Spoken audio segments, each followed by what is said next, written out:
Greetings and welcome to the Fan Perspective. I'm your host, Nathan Lyle, and every team in the WNBA has played at least 8 games by now, and I feel like we're getting a clearer picture of where people stand, and I want to just take a second today to look at the standings and dissect this a little bit. And now, first of all, let me say, a lot of this is just statistical analysis based on data.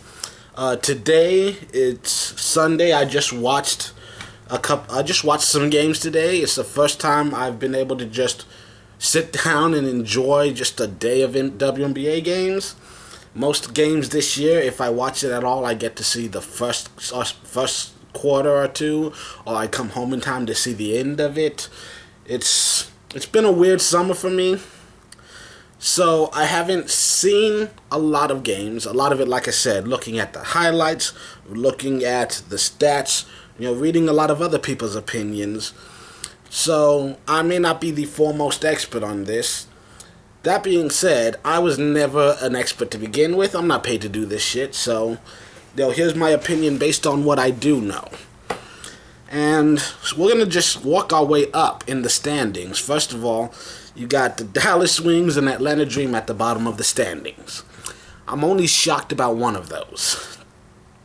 With the Dream, from what I can tell, what little of their games I have seen, and from what I can see, like I said, numbers-wise, it seems like defense is still fairly solid, mostly consistent, and they just can't seem to get their offense straight. They manage to not put up points like they need to. I know Tiffany Hayes hasn't had a ton of big games. Off the top of my head, I can only think of one 20-point game that she's had this year. And I don't know. It's hard to tell. Part of me knew that there was a chance there could be a letdown, because it's the same thing that happened with Kurt Miller's squad with the Sun. They came on the scene, exploded, shocked everyone. But next year, everyone knows what they're doing and is better prepared for it. And then you saw them fall off a little. But Atlanta's at dead last in the standings. I don't know if anyone could have predicted that from a team that, let's be honest, they were one injury away from possibly being in the finals. So I don't know how to fix them, because I still don't really know what's wrong with them. But something has indeed gone wrong. And with Dallas, I guessed it. I figured they would struggle. I think I don't know for sure if Skylar Diggins is coming back. We know for sure Cam Beige is not coming back. And Azure, I think a lot of people were hoping that she would burst onto the scene and explode. And I told y'all, don't get your hopes up. So, with Dallas, I think I feel like playoffs are mostly out of reach for them this year.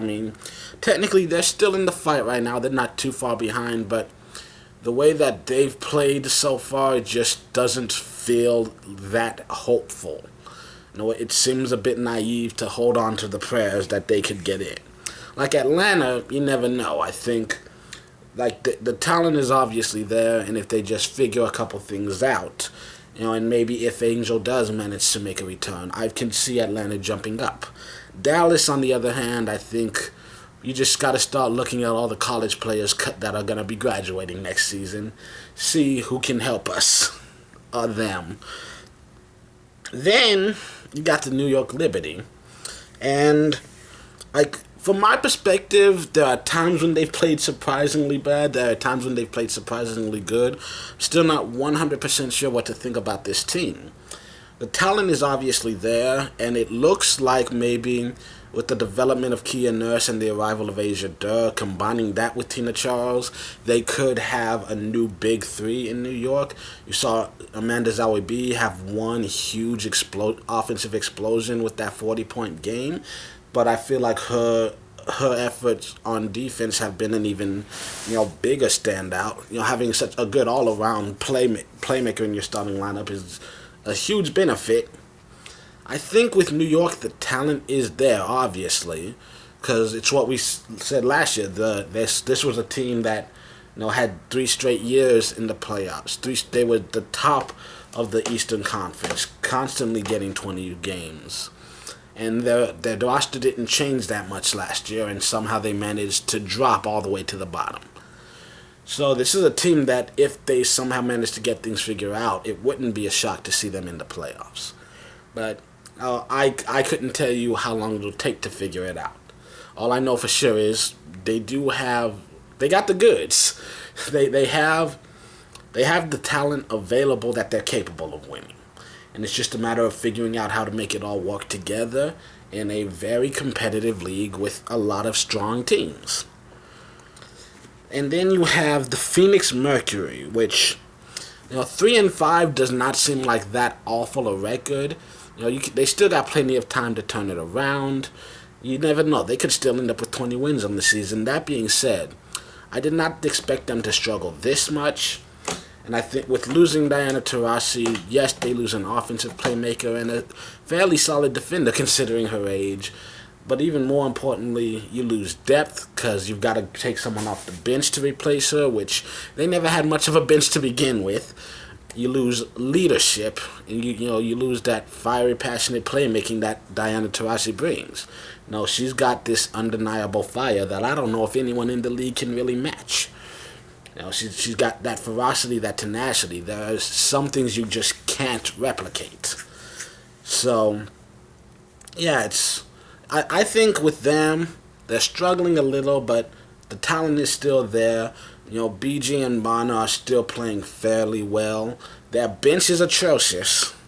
I thought with the draft picks that they had that maybe we'd see at least a little bit improvement in that area.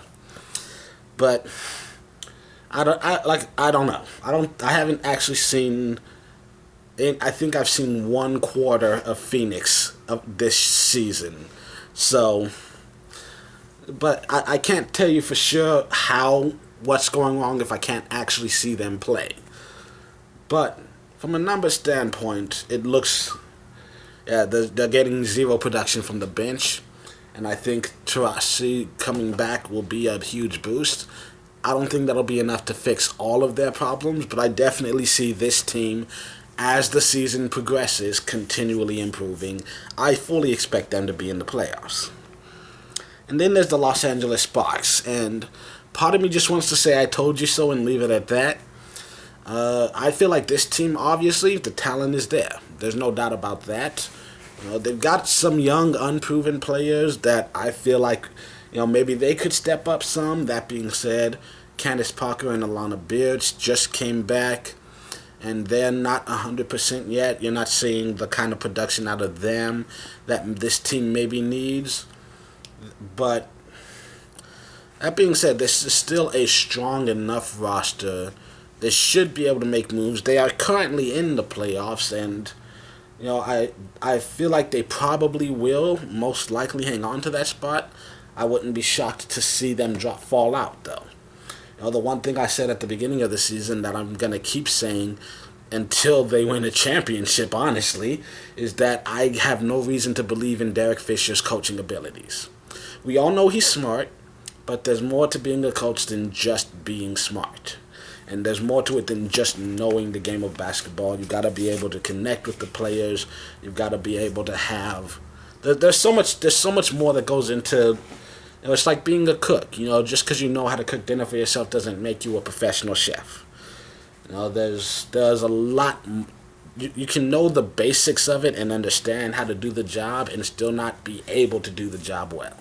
And so far in his it's a very small sample size, because we can kind of give him a mulligan for New York because it's been a while since the Knicks did anything right. So, but still, I have no reason to believe in him yet, and so I'm not too shocked to see LA struggling a bit. That being said, once again, the talent is there. And then there's, the Indiana Fever, one of the biggest shocks this year. They've got 5 wins already. I might have been wrong about them. Tierra McCown is playing incredible.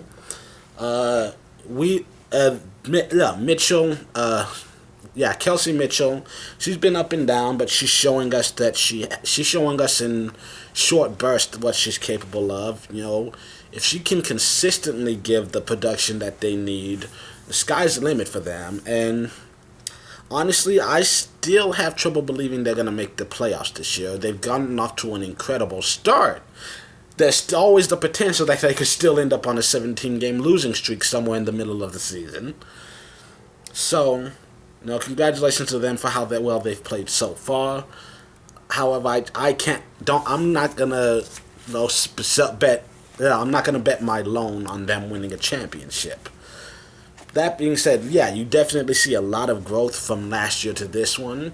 They've played impressive, and I think, I think they've shocked a lot of people, deservedly so. But I still have my doubts.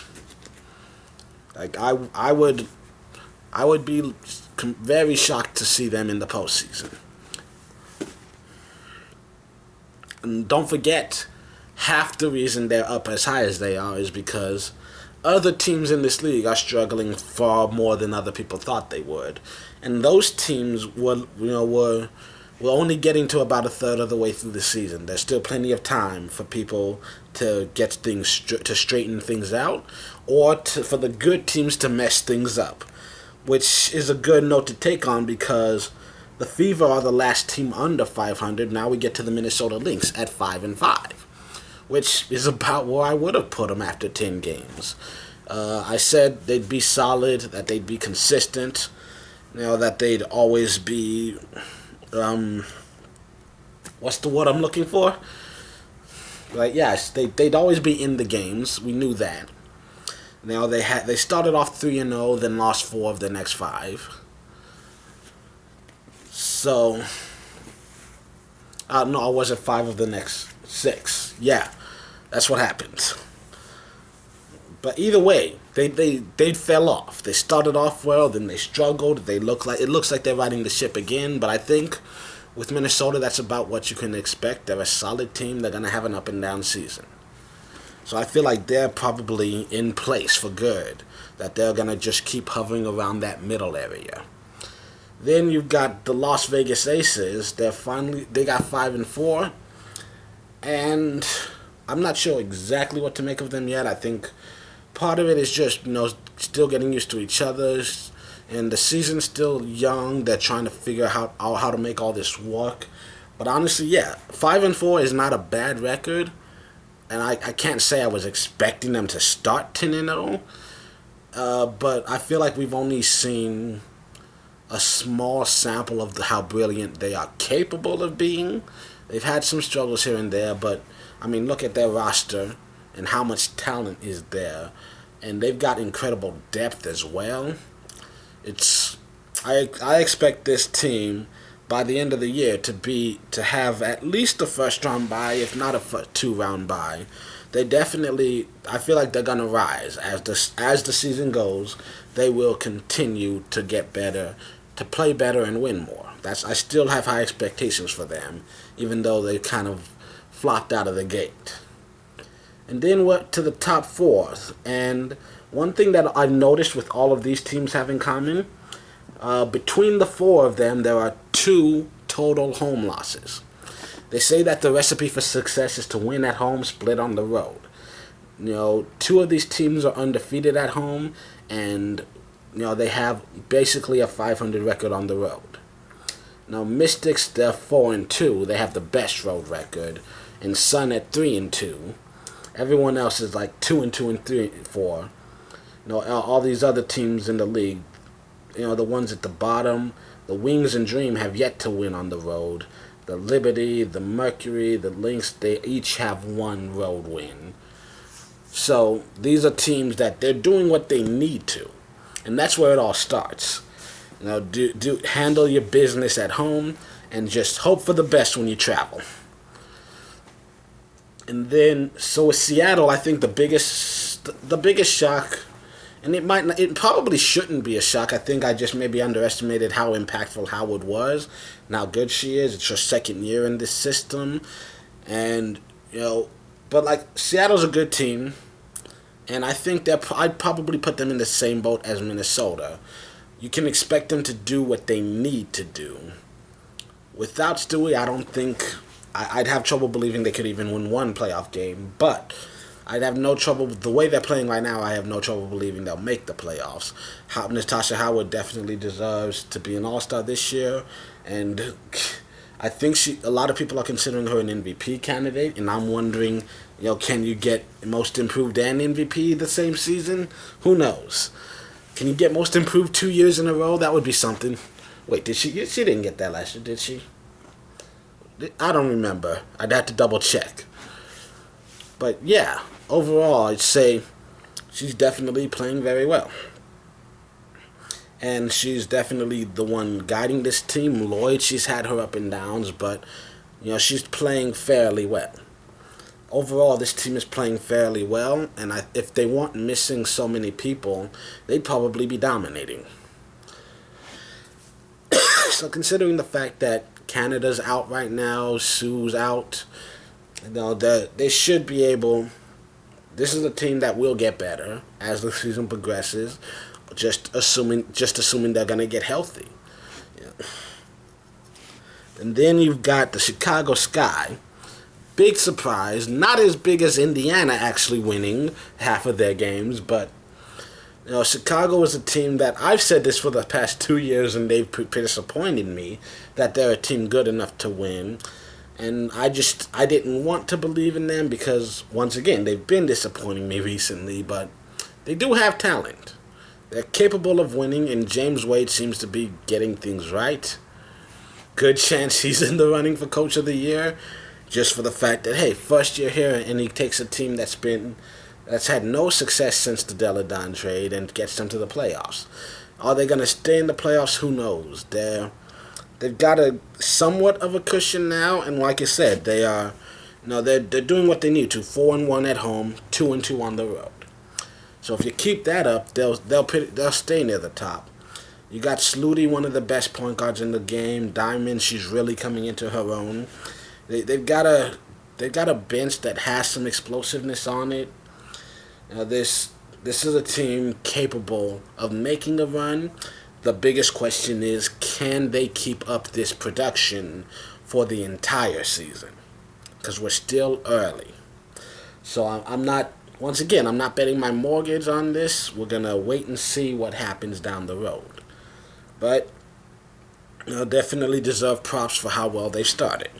And then, of course, the top two teams, the Washington Mystics, Connecticut Sun. And Washington, the biggest problem they've had has just been health. Players missing. And so I think, and right now, Deladon, even though she's clearly the best player on the team, they haven't needed to lean on her as much as they have. It still helps to have her there. It's a good distraction to have, but she hasn't had to take 50 shots a game for this team to have any chance of winning. A lot of the players around them have stepped up, and a lot of people are saying that this might be the deepest team in the league right now. They definitely have a lot of weapons that they can lean on. And so the biggest issue still becomes, for me, health. Because, Deladon, there's only been one season where she actually played the entire year and she got MVP. Well, I think she probably played most of her rookie season because she got Rookie of the Year then, but still, her struggling through health issues has just been the story for the past few seasons. So at this point in time, it always feels like it's a question of when, not if. And then, of course, there's the Connecticut Sun, who they started 1-1, then they went on an 8-game winning streak. Impressive. Incredibly impressive. Currently 9-2, and they've got a 1.5 game cushion over that second seed. And I've been a huge fan of Kurt Miller since he showed up. He's been impressive. He's gotten this team together. They stepped onto the court ready to go. Alyssa Thomas, she's an incredible playmaker. John Quell's really developed. Shakina and Jasmine Thomas, Courtney Williams, they're starting to become household names. The bench isn't as productive as I would have expected, but they've got weapons there. They've got that rookie who's playing very well. I think, I don't think we can, like I said, barring a catastrophic injury, like if one of their stars, Jasmine, Alyssa, or John Quell, went down for a month, they would definitely struggle. But anything short of that, I feel like this team has got it together. Their core group has been together for a while. Same head coach. They've had the same starting lineup every game this year. So I feel like it's okay to expect good things from them. So yeah, those are just my opinions on how the season's gone so far. Feel free to leave a comment down below telling me all the ways that I'm wrong. And until the next time you see me in a video, this has been the Fan Perspective. I'm your host, Nathan Lyle. Have a great week.